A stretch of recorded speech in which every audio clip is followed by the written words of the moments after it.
Lee Jessup, how are you? I am very well, my friend. How are you doing? I'm good. I still feel bad sending you topics and talking points late.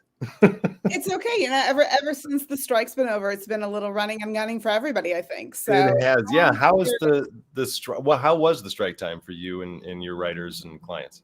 I mean, it was difficult. I think it was mostly difficult for me because I've chosen to be a repository for people's sentiments about what's happening, and I take that job very seriously. And it was tough for a lot of people, and it was scary, and people didn't know when it would be over. And there are a lot of rumors that were really scary. Like, there was a big manager walking around saying it won't be over before February 2024 at best. Yeah.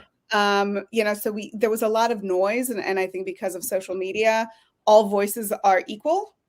Right. And when you're on the picket line, all voices are equal because everybody who speaks loudly, everybody who has something to say, is anonymous in some way, and that you may not know them, but they can say things like, this is going to go a year.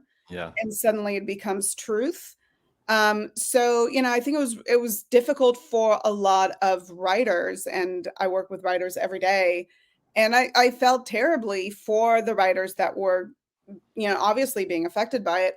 I thought it was a very important strike. And now that we're on the other side of it and we see how it ended, I agree still that it was a very important strike that had to happen to secure the future of the profession of screenwriting. Yeah. For me, it was a strike that my EPs, my upper level studio writers, like, they were always going to be okay, should be better compensated. Let's be very clear on that, and should work with some better terms, but they were going to be okay. They had careers. For me, this strike was very much about pre-WGA emerging writers, up and coming writers, and securing what there could be for them, as they build a career in 5 and 10 and 15 and 20 years. Still, I'm assuming that we continue to build on it, which I'm sure we will. Yeah. We're going to get into that, kind of looking into Lee's crystal ball. I've never done a Lee's crystal ball. We should have like an animation section of the of the interview.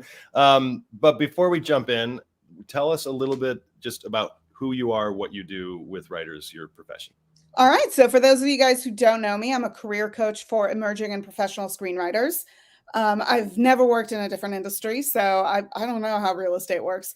I only get this one. I started in this one as a production hand. My dad's a film producer who told me he'll never give me a job. So just to show him that I can do it on my own, I worked my first movie as a production coordinator at 17, and then went, production gypsy back to back to back to back. I think it was on the kitchen floor of a house that we rented to shoot in that also doubled as our production office at 4 o'clock in the morning, trying to get 2 hours of sleep before cast and everybody shows up for the new day, that I kind of went like, I don't know where I get with all of this. Like, I don't know that I get to make that, Lord of the Rings, or that amazing movie that accompanies you for the rest of your life, that you're like, well, I got to do that. So I started writing, which had always been. So writing was not a surprise to anybody. With the idea of becoming a working screenwriter. I was very lucky in that my script was picked up early mid-20s and was in development, and William Morris, now WME, was packaging it. Look at me dating myself. But I very quickly then figured out that, like, I don't want to be a working writer. I was much more attracted to development. And so I'm very curious why you didn't want, we don't have to talk about it now, but we may talk about why you didn't want to be one. Listen, first of all, I was precious. I was in my mid-20s, early mid-20s. I was like, this is genius. What are you talking about? We need to make changes.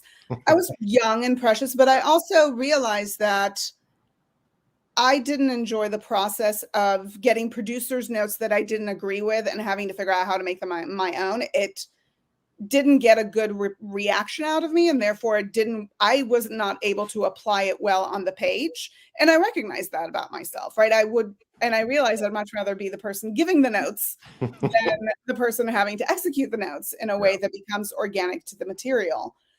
So I went to development, still stayed on the side of the writer a little bit too much. I was more invested in my writers than I was in the production company that was paying my development fees. That was keeping me on salary. So at that point, I kind of realized that my future is with writers, whatever that looks like. Started collecting people that would come to me for advice and call me once in a while and say, what do I pay you? And I'd go like, I don't know. I also ran a small coverage service at that time, But through that, I started doing a business of screenwriting workshop with Final Draft that the New York Times sponsored for us, that we took all over the country. And that really is what started me on this path to becoming a career coach, which I started in 2008, really took public in 2012. Since then, have worked with, over 1,700 writers that are everywhere from just starting out, just exploring the idea of what does this writing career look like, what do I need to do, to A-list studio writers, showrunners, et cetera, et cetera. I'm very lucky to have been able to be independent and to have so many good people decide to come work with me. So I'm in the writerly world every day, all day. Yeah, that's kind of my story. What I think, and I love that. One reason why I'm always so excited to have you on is because it always feels like I'm learning some piece of secret information that only a select group of people are allowed to know or something, which isn't true. But I learn so much myself when I'm interviewing you. Well, So I know everybody watching will learn a ton. But what's fascinating is how much not only memory recall you have for the information that you consume, which is just in and of itself impressive, but what do you do? And I think other writers can learn from this on a daily basis to stay up to date on what's happening, on what's going on, resources you use, how often you're reading, that kind of stuff. So, I get breaking news all day long from Deadline and Hollywood Reporter. I'm also subscribed to the Inkler and to Puck. Inkler really kind of came to glory with Strikegeist. I follow Kim Masters religiously on Twitter and elsewhere. Anybody who was following her on the final night of the strike, that was a ride.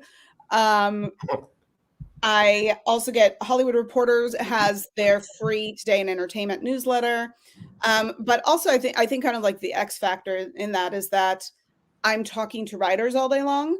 So for example, I don't know if you heard about this, but during the strike, there was a WhatsApp group for showrunners, right? There were about 500 showrunners on this group, and there was stuff going on all day long. Well, I work with a number of the showrunners who were in that group, so I'm hearing stuff in real time as it's getting said, and then I can go dig into other resources. So I think it's consuming the data that's out there, which I'm just a naturally curious human. And I appreciate the privilege of being a professional industry observer in that scenario. So like, I actually really enjoy sitting up on like Saturday morning and reading all the stuff from the Inkler that I missed all week, right? That I just open tabs of. But it's also the data that comes to me and that anecdotal information that I get from all of my writers and people that are working in the industry in real time and what their agents are telling them, which was a lot of what we heard during the strike, right? What's being said on the showrunner WhatsApp? What are agents saying? What are they pushing their writers to do? What are they pushing the writers not to do? Like those things become very informative for me. And at the end of the day, you have to take all the information and take a step back and look at business logic, right? So I never really bought into the idea of like, this is going to end in February 2024. Don't get me wrong. I was perfectly scared like everybody else that that's an option. But for me, there was no business logic to it. Right. There was business logic to end of September because then you can still have your mid-season as a TV season. Yeah. For me, if they hadn't made a deal by January, February, they might as well wait until April, close deals, then do, kind of traditional upfronts in May and effectively scrap the year. So, I think you always have to kind of take all the data and take all the noise and use your knowledge of the business. And we all have some level of it, and there's always more to learn, and apply that towards what you see coming. Yeah. Yeah. I'm also looking at some of the comments, which I try to avoid when we're doing the live events. However, I do the nature of this interview is very conversational. So I am going to kind of pay attention to what everybody's saying because I love seeing what everybody's saying. And so two things. I've already learned something. I don't know what the Ankler is. Here, I'm putting the link up. You're right. So Karen, there's the Ankler and there's Puck. Yeah. Puck is Matt Bellany, who still does KCRW's The Business with Kim Masters, which is one of my favorites. If you haven't had time to like catch up on what's happening in the industry, every Friday they release a podcast. Nice. First 10 minutes is just what's happening in the industry. Okay. And the Ankler is what? I tried to put, the Ankler was, well, the Ankler is another industry tracker.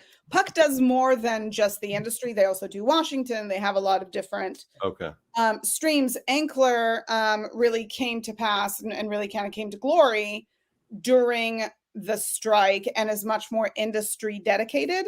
Had a lot of great opinion pieces, really smart reporting. You can subscribe. You can see what they're doing for free. You can follow them on whatever we're calling it today, Twitter, X, whatever. Yeah, God. That messes. Whatever that messes. Okay, cool. The name of the podcast is KCRW, The Business. The Business. Cool. See, we already learned something. So that's our show for the day, everybody. We'll see you. No. But before we dive into some more of the topics, tell us about what you have going on this weekend. So this weekend, anybody who's interested, every once in a while I do these free talks, mostly because I just missed being with writers, especially when the industry was quiet and during the strike. I was like, I miss my people. And, you know, it really changed in 2020 when, you know, pandemic began. I used to spend a lot of time with groups of writers, found that that wasn't happening so much anymore for anybody. So I was like, let's see if I can make that happen. And so I started doing these talks under the banner of the Straight Talk series, which is a series of free events where there's a particular topic. So this weekend, we're going to be talking about getting your screenplay noticed. I shared a link with you guys earlier, so thanks for putting that up. It's a free event tomorrow morning, so the 7th at 10 a.m. It's going to go an hour to an hour and a half. I do a live Q&A. About 45 minutes of it is just talking about what you have to know to really get your screenplay or your pilot noticed, because we know that that's one of the big complaints that we hear from writers that are coming into the industry. How do I get my script read? How do I get people paying attention to it? How do I get noticed?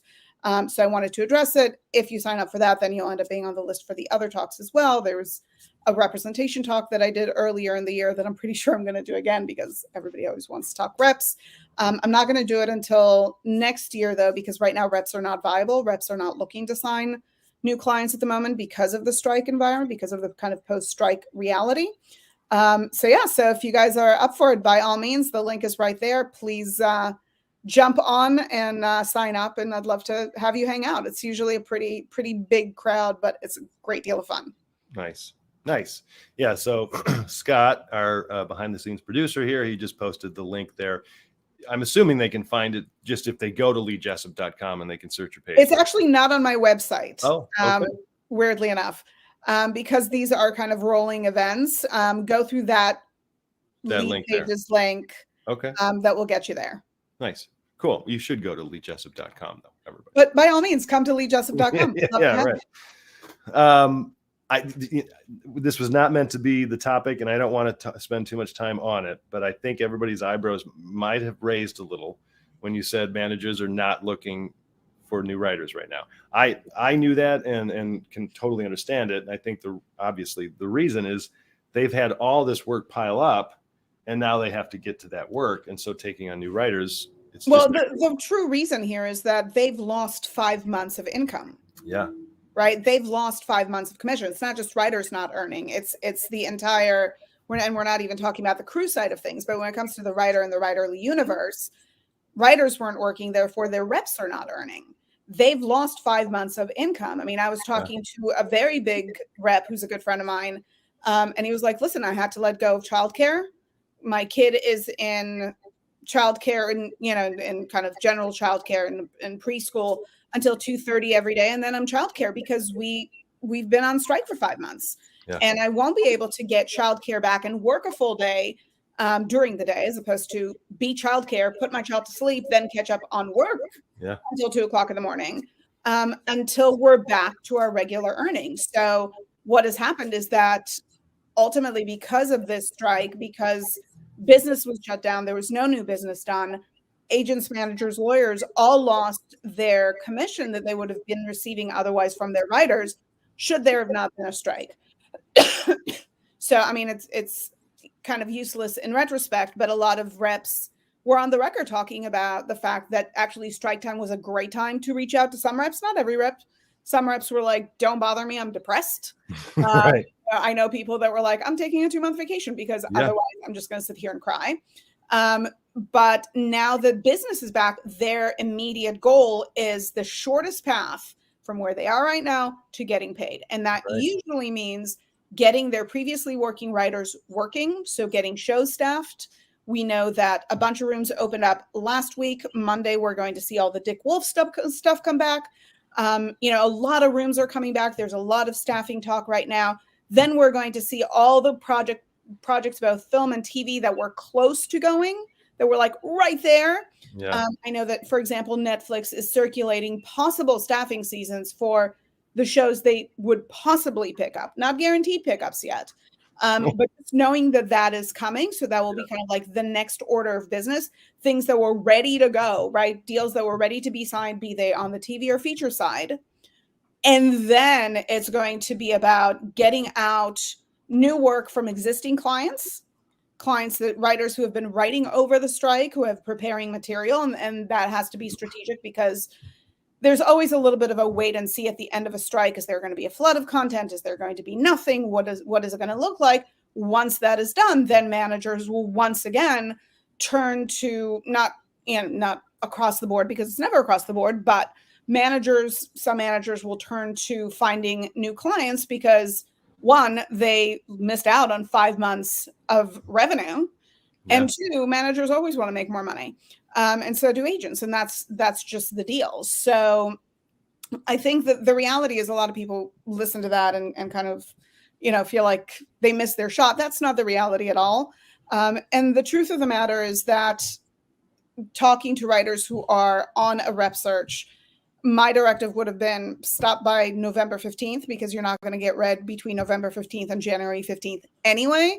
Yeah. And this just happens to be the time where this is all happening here. I think that there's a fair argument to be made that come the beginning of the new year, whether it's January, February, that's when we're going to see more interest and more openness from the side of reps. But the flip side of this is that leading up to the strike, for a very long period of time, for about an 8 to 9 month period, managers across the board weren't signing new clients because they saw the strike coming from a mile away and knew that they had to secure their existence. So they were really, really busy getting projects set up. They could get set up, getting writer staff. They could get staff. Like, that was their focus. The focus was not been on new clients for a significant amount of time. Almost a whole year. Yeah. Hopefully. I mean, I started feeling it truly like last September, October. I remember you telling me in January that it's highly likely that we're striking in May or whatever. Yeah. Yeah. No. And I felt it. And I talked to friends in representation who were very much about, who were, I knew a few people who were cleaning their lists. So they were, kind of parting ways with some clients with the idea of like, I have to focus on where I can make money right now because there is this strike coming and I have to figure out how to stay afloat. We also saw a little wave of managers who walked away in like November, December, January, who were like, made it through COVID, just barely. Now there's a strike coming. I'm not going to be able to survive it. Yeah. And we saw a number of managers that were actively picking up clients and doing what managers do, kind of hang it up around that time, just go like, I can't sustain. Yeah. It's been a rough 3 years, man. I think a lot of what you said gives a little bit of a window for everybody watching into what a manager does. Like, if you read between the lines of some of what you were saying, it shows how their finger needs to be on the pulse so much. A manager has a lot of work to do without ever getting paid for it until they get paid for it. Yeah, they're commission only. It's so important for every writer to understand that. And I think it's also important for a writer to know that just because you have a manager does not necessarily mean that your career is going to be set and that it's solid. It's of course helpful. You should want representation. But I think in a way it's a little bit of a relief. If I were a writer looking for representation right now, take the next few months, get some material revised, rewritten, worked on, contact a coach, a consultant, work on your projects, start up with new ideas, and spend the holidays just kind of getting things ready. Strategize for the year ahead. What's your Yeah. plan for 2024? What are your networking efforts? Do you have all the supporting material for all of your work that you need? What is your, relationship building strategy for the year ahead? What is your submission strategy? What are you doing? Right. Yeah. I'm a big believer in planning, both in writing and in career pursuits. So I think this is a really good time to take the pressure off a little bit, just like you said, without the idea like, oh my God, I have to get it out before XYZ happens. Take a step back and really get thoughtful and strategic in planning the year ahead, because you're right. We're actually, I will argue that we've had 4 really hard years. Started in 2019 with the writers' action against the ATA. Oh yeah. That we had that in 2019. We had COVID potential strike in 2020. Had to deal with COVID, really fully emerged from COVID 2022. Yeah. Now 2023, the second longest strike in industry history, and a dual strike at that. Yeah. It's not done technically. I mean, in terms of a strike in general, we still got to get the actors figured out. We still have actors. I do believe actors that deal is going to get done in the next couple of weeks. Could be wrong, but looking at business logic, since they're already paying writers, they want to get actors back to work. Otherwise, what is the point of paying writers? Right. Yeah. Well, I predicted all of this because of astrology, and I said it was going to happen after Mercury goes direct. I don't know if anybody cares. I kind of do, but not really. Well, let's talk about this agreement. That's why the main reason everybody's jumping in. But I do want to point out, anyone who's watching this, if you are not a follower of the ISA's YouTube channel, you're not able to comment live. So just subscribe to the channel. It's totally free. We don't make money off of this. We're not trying to get sales. Just click subscribe. It's one of the easiest things you're going to do. Plus, there's a wealth of free education on the ISA's YouTube page. Okay, so our 5 main takeaways from the WGA MBA that was reached. And the MBA, let's just clarify, that is the minimum basic agreement that the WGA writers work under for both features and television. Right. Yes. And the caveat here is that the company they work for has to be a WGA SIG. So they have to be a signatory of the WGA in order to have to adhere to these rules. There you go. That's our show, everybody. That pretty much sums everything up. So viewership based streaming bonuses, residual. Success-based bonuses, bonuses. The minimum staffing, and we can talk about each of these a little bit, but that could go on for a very long conversation. AI restrictions, which was a big one. And of course, the overall just wage minimums being increased. But was there something other than those that you noticed that you thought, ooh, that's big, or this is going to change? We touched on it offline before we started this, but WGA negotiating team secured a second step in feature contracts, which is incredibly important, because it used to be, good old days, that when you wrote a feature, when you were contracted to write a feature, the standard was to get a 3-step deal, right? First draft, rewrite, punch or polish. In recent years, we've really gone to these 1-step deals where all the writer is guaranteed is 1 draft, which meant that they being the writers, really couldn't get it wrong. There was a very little space for experiment. Writers wanting to have the final credit, the final written by in a feature, would work really hard to deliver the best draft that they could. And often that would mean doing multiple drafts, even if you're not doing it officially with producers, spending a ton of time on the outline because you have to get right in draft, a million things like that. And you want to get a polished draft in. So we found that this very challenging 1-step deals that would suddenly stretch. I have one client who was on a studio project. Her 1-step deal was 16 months. That is a significant amount of time to only be pulling on this job that was, then there was a second job, but that was first position, for features. That was a really challenging thing. What the WGA negotiating committee secured is a guaranteed second step for writers whose earning off of a project is 200% or less of the MBA minimums. And so the MBA minimums, I mean, it's pretty wide range because of situations, but generally speaking, what would be a minimum for? Well, there is no generally speaking because it's budget related. So all the schedules are on the WGA site. Go take a look at them, dig into it. Yeah, that's definitely the easier answer. Okay.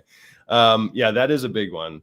Another thing that was resolved, right? There was a lot of conversations, and a lot of what young writers were fighting for were minimum writers per room, right? Because we have seen these development rooms, these mini rooms, end up being with like 3 EPs or, nothing else, and lower level writers really not getting a place. So what we've seen is guarantees both for development rooms and rooms for shows that have been greenlit, where the minimum is kind of episode related. So per number of episodes, I believe for 6 episodes, you have to have 3 writers, and for every 2 episodes, you add a writer. So, and up to a specific standard. But the challenge and the question about all of it, and I would double check those numbers.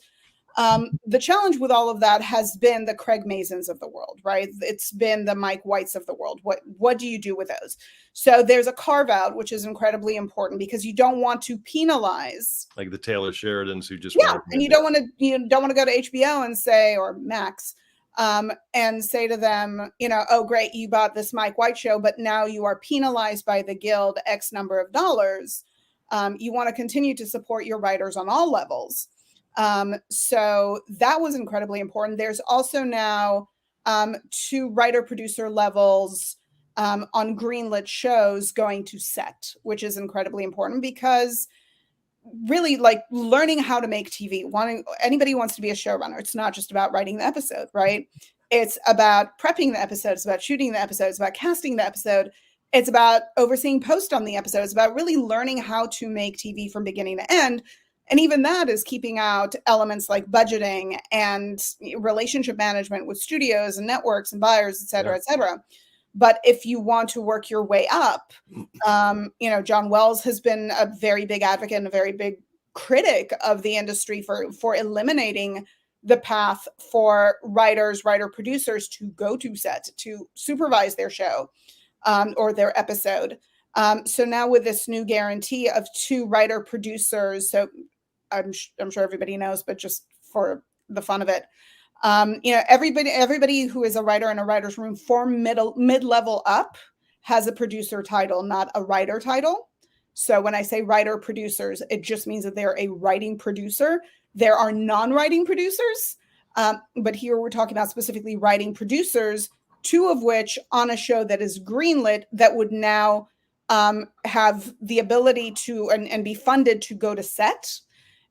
On top of which, studios and networks have agreed that it's actually up to the showrunner to allocate those funds with a minimum of 2 writer-producers going to set. But a showrunner can decide that every writer is going to set if they can allocate the funds properly, which is just incredibly important for anybody who wants to work their way up and find their way into being a show creator and a showrunner. As much as everybody hates network TV, I personally don't watch network TV. I know some people love it. There's some good things on network TV. I'm not doing all of it. Talking to writers coming up and writers starting on TV, as much as people dreaded it, my thing was always, if you want to learn how to make TV, if you want to be a showrunner, your best bet is to start on network, because network TV develops and produces concurrently. And writers get to go and produce their episode. So, for example, I have a client who's now going to start his 3rd year on FBI International. He's been to Budapest, I think, 4 times, producing 4 television episodes, and he knows how to oversee it. And he's still a lower level writer. He's ESC right now. He's executive story editor. In these mini rooms, we're creating this, like, the kind of looking into the future where you could see there would be this huge gap where there wouldn't be enough people who have the know-how and understanding and experience to run a show. And so I think this is hugely important. Understanding how you shoot a show, much like understanding how you make a movie, is incredibly important to the screenwriting process. And so we really have not had that with mini rooms. Oftentimes mini rooms would develop a show and a year later they'd be shooting, right? So the showrunner goes to set and the showrunner oversees all of that.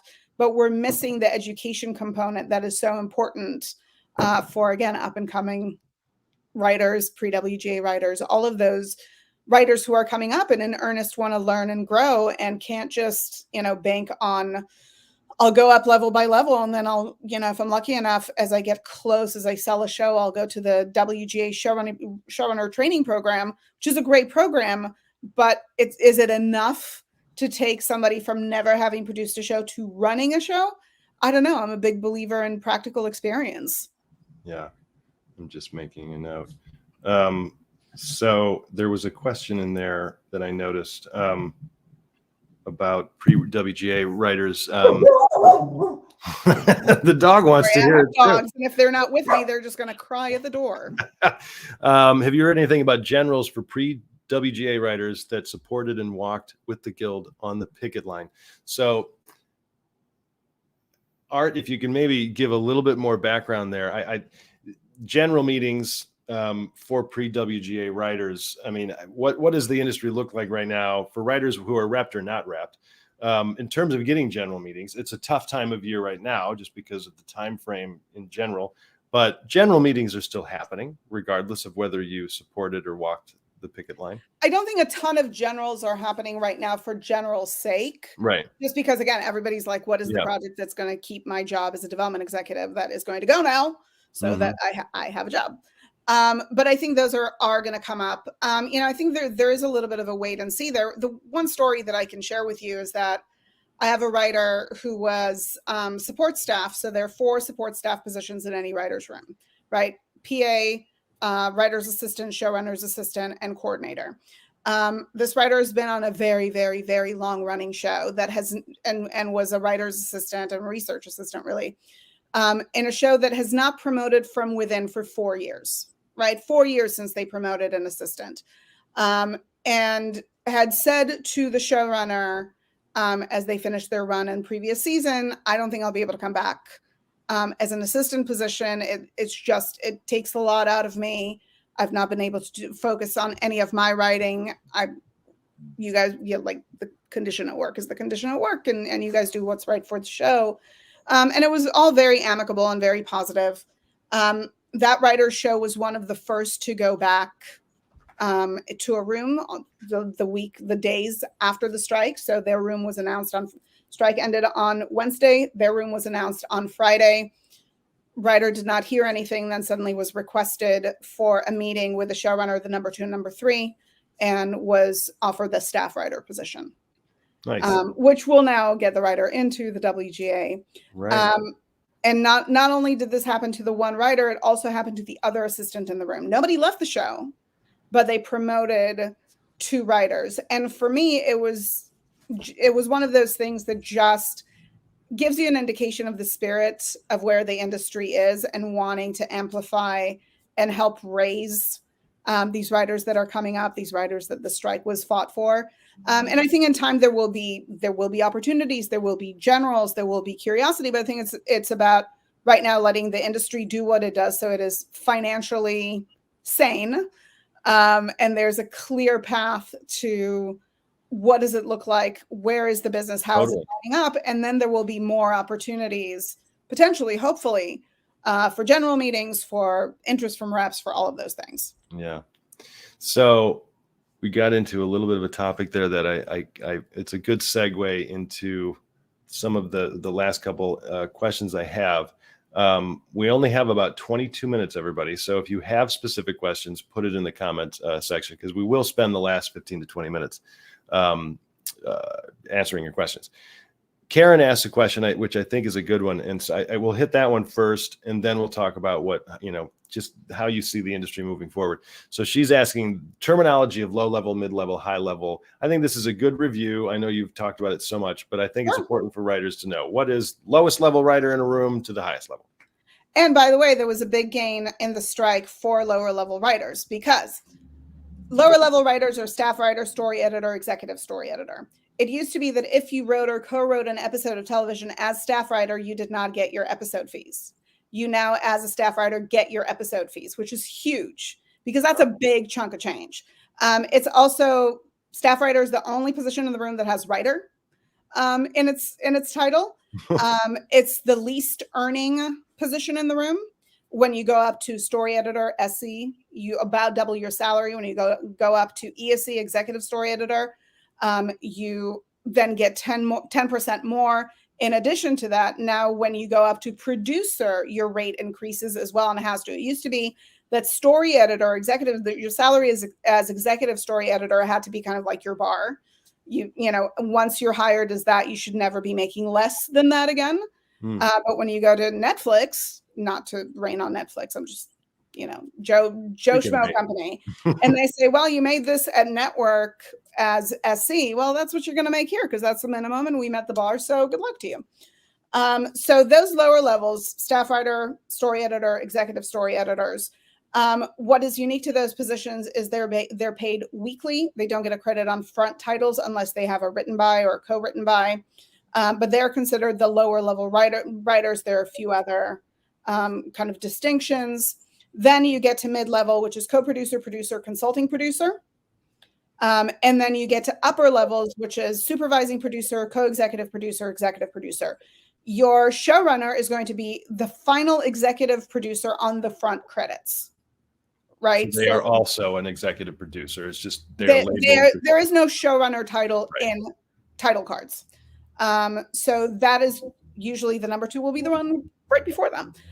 In every room, there's usually a showrunner and a number 2 because the showrunner has so many responsibilities with a show that is developing and producing concurrently. They're going to have a number 2 who can run the room for them, et cetera, et cetera. But those are the positions.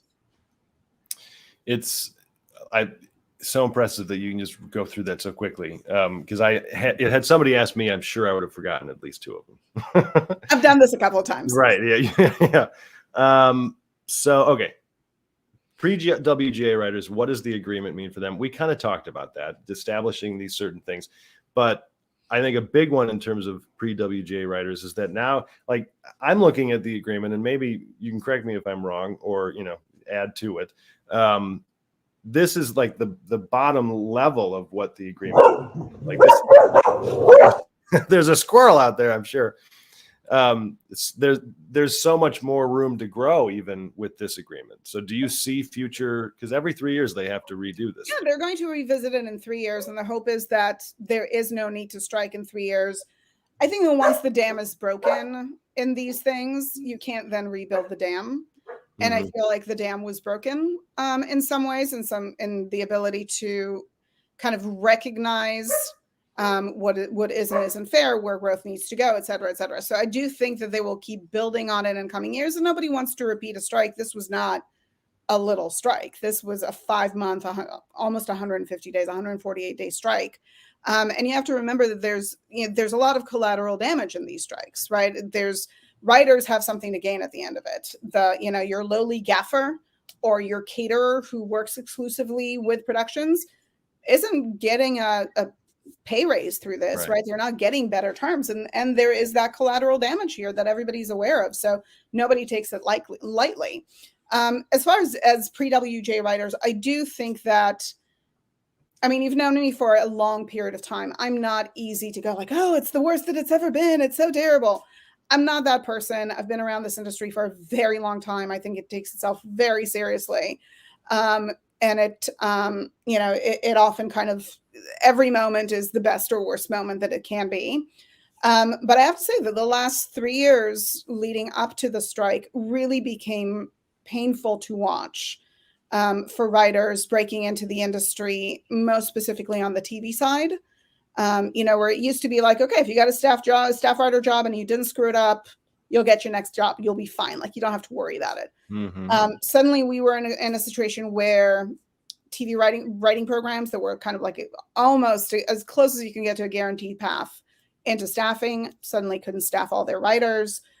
I work with writers that have had 2 or 3 jobs, couldn't get their next job. I mean, it just became an industry that really favored upper levels and didn't, because of financial requirements and because of the way that studios, networks, buyers, streamers have been doing business, it just became a situation where it was difficult. It was painful to watch. Like I said earlier, like my uppers were fine. They would be fine, not as well compensated as they should be, not as rewarded as they should have been.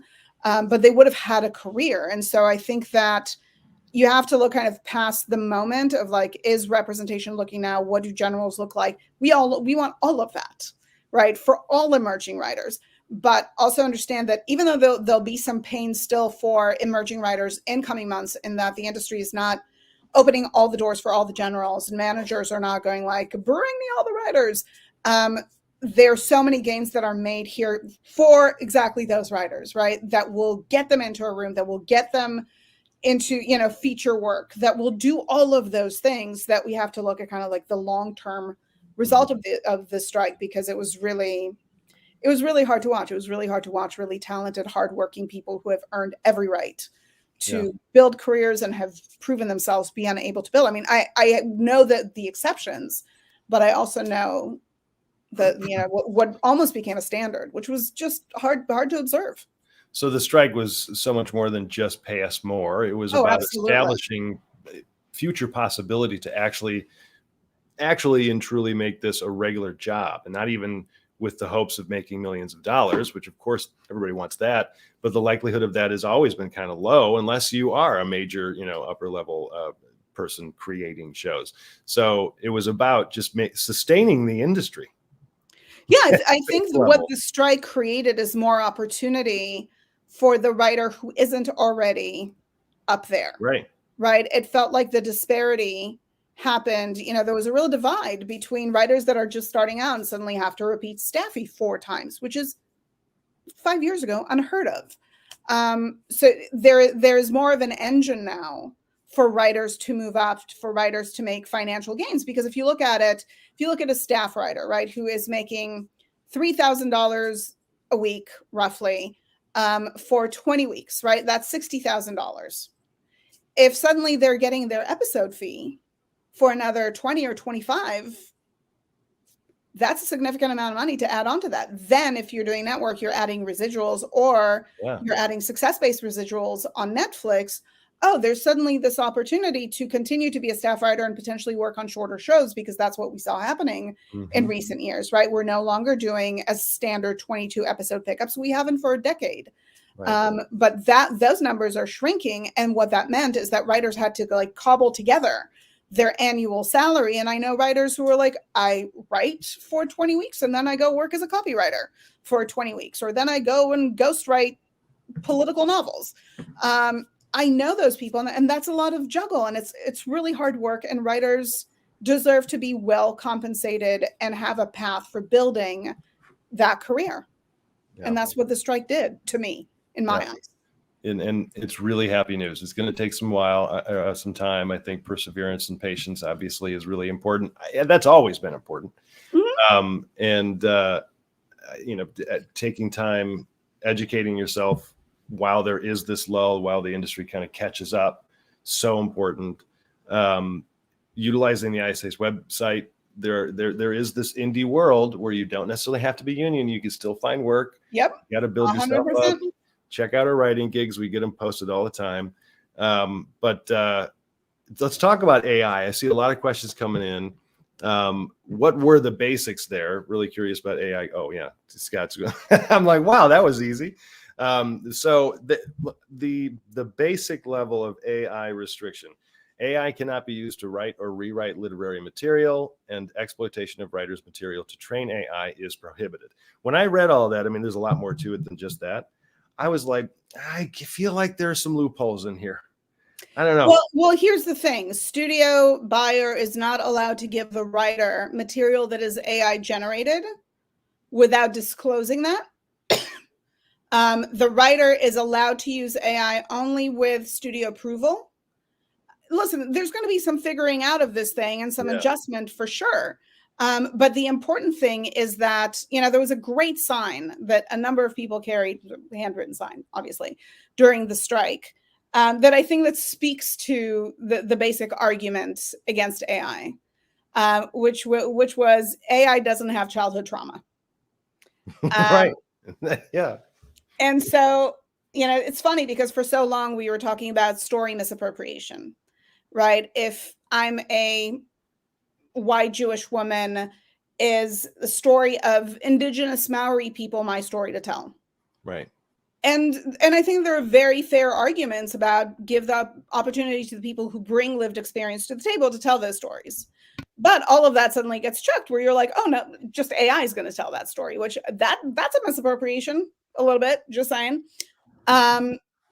So we're finding that we are putting these protections in place in order to preserve the writer's job and the writer's kind of entitlement to lived experience as an asset, which AI doesn't bring to the table. And this is something that's going to continue to evolve. I'm sure into the next negotiation, that is going to be a big ticket item, when we roll up to 2026. Right. Do you think there are enough protections right now to at least kind of keep it somewhat regulated? Yeah, I think there's enough right now because it's all about transparency and because AI cannot replace writerly content. I think there's enough in place for, as long as it's watched diligently for it to be successful. Yeah. But we're going to learn a lot more. I mean, this is an evolving thing, right? And AI, we didn't get everything.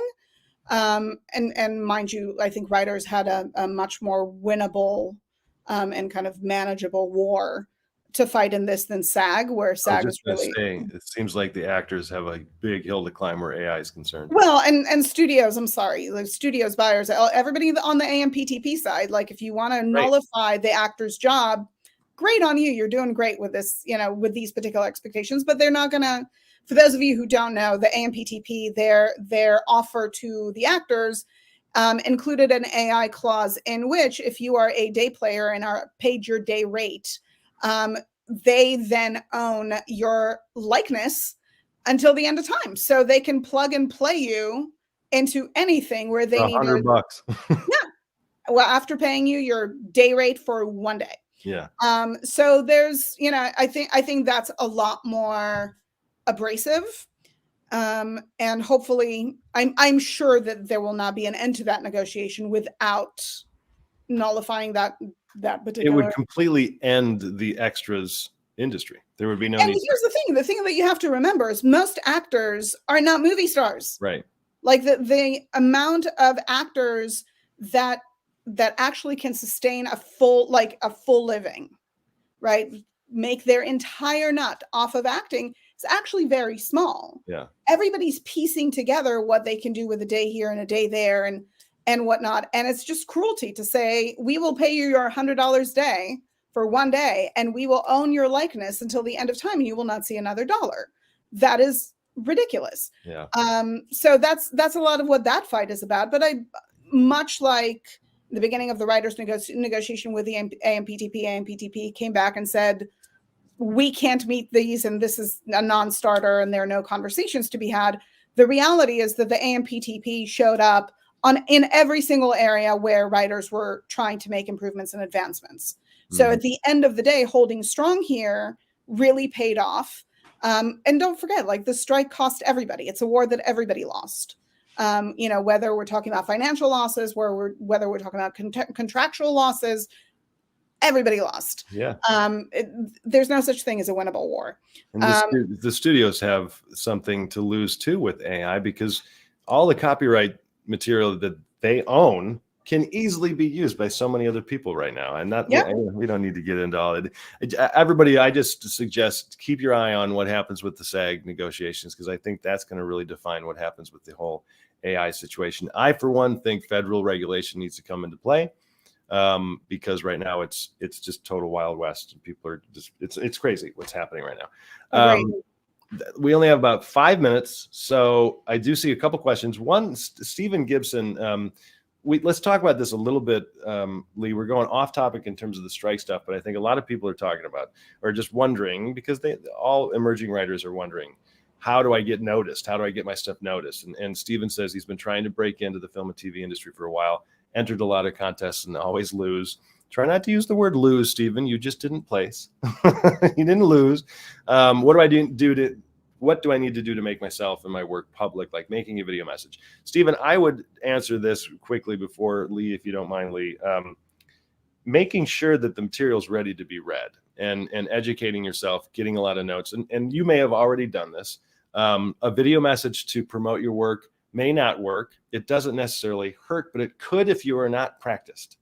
it could actually put a negative connotation on some of the work that you're trying to put out there. It's very relative in terms of your scripts and projects. But how would you respond to this, Lee? Well, first of all, I'm doing a whole talk on this tomorrow at 10 o'clock in the morning. That's all about getting noticed. So I do hope that you guys tune in. But yeah, it's all the things. It's getting the notes, and it's also finding ways to be proactive. It's using the various services that are out there. There are many things to do. You just have to decide where strategically you can be the most successful. There are more ways to connect with the industry today than there have ever been, but there's also a ton of writers who are trying to utilize those avenues. So come to that talk tomorrow, because that's all we're going to be talking about. Yeah. Yeah, I think everybody wants to break in. Everybody wants to get noticed, because obviously that's what we're trying to do, is create a career here. I think I'm the director of education for the ISA. So of course I always lean into education, but it's not because the ISA is telling me to do that. It's because I don't know any other way to gain access other than making sure you've spent the time, enough time, writing as many scripts as you can, and practicing and getting notes from people and being in writers groups. And there are a lot of ways to learn how to be a really good screenwriter without paying a dime. So you just have to, you really have to put the work in, and not, put all your work or all of your eggs in one basket. And I'm sure. Listen, I think that, for me, if you want to get better and see where you fit, like, first of all, write a lot, get a ton of notes, get a lot of feedback. Like, one way to make sure that you don't break in is not getting any feedback. It is about how the material is landing on the other side. This is not a book. This is not a, poem. A lot of people have to get excited about it for material to move forward. But read a lot of scripts, right? Read a lot of current scripts. Don't tell me how you read King's Speech. King's Speech is a great script in its own right, but like, read Blacklist scripts. If you don't have access to Blacklist scripts, email me, lee@leejessup.com. Somebody could put it in the chat for me. That'd be awesome. I have a Dropbox folder of every year's Blacklist scripts. Read them. This is what the industry is looking at right now. I think it's also really important to write for the industry rather than write for a particular audience. Because what is playing with an audience right now was developed 5 years ago. You have to understand what the industry is responding to from emerging writers, right? From writers that are building their name. Doesn't mean copy that. I'm not saying copy that, but use that as a reference point and see what you can do conceptually to stand out. Concept is really, really big for writers that are starting out, because nobody's going to know you from Adam, and they're not going to be like, oh, the concept's kind of shaky, but he wrote this other great thing that sold for all this money, so fine. So you do want to look at concept. You do want to look at log line, because it is about standing out that way. One of my writers had the #2 script on the Blacklist in 2022. The script is called Court 17. It's a beautiful little character piece, but it's got a device. It's got a time loop happening in it. And it went out to like 80 people, and now there are huge attachments on it, because they use this device to tell the story of an aging tennis player that has to win a tennis match against a younger, better matched player than her in order to escape the time loop. It's just a twist on a small character piece. It is at heart a character piece. It is man versus himself, or woman versus herself in the scenario. But thinking about concept and thinking about it from that scenario of, what can I write that is exciting to me, that cashes in on lived experience, be it a specific thing that happened to me, or themes that are really resonant with me, or whatever it is, in a way that can attract the industry, is incredibly important. That was way too long of a rant. I apologize. No, I think it's great. I think all of what you said, plus I'll add a really great idea that's simple enough to understand quickly. I think some writers tend to go, wow, it's such a great idea, but then they have trouble simplifying it and drilling it down to, actually, this is what it is. And I don't mean thematically, but just situationally. Here's like what you said, concept. Let people get on the same page as you as quickly as possible. Then you can get into all the different layers and the emotional stuff and the backstory, blah, blah, blah. They have to get on the same page with you. And that's what an easy to understand idea does. Absolutely. And Einstein said some version of, if you can't speak of the things simply, it means you don't truly understand it. Yeah. In terms of free education stuff, the ISA's YouTube page, amazing. The Insider the ISA Insider on the networkisa.org website, a whole bunch of free stuff. If you can afford $10 a month, upgraded membership of the ISA gives you that much more. The writing gigs, when we read all of the submissions that come through the ISA's writing gigs. I know it sometimes takes time for people to receive feedback and response. We do go through all of them. It's almost entirely, in terms of that first layer, based on logline. Do I understand what this project is? Are you selling me the idea quick enough?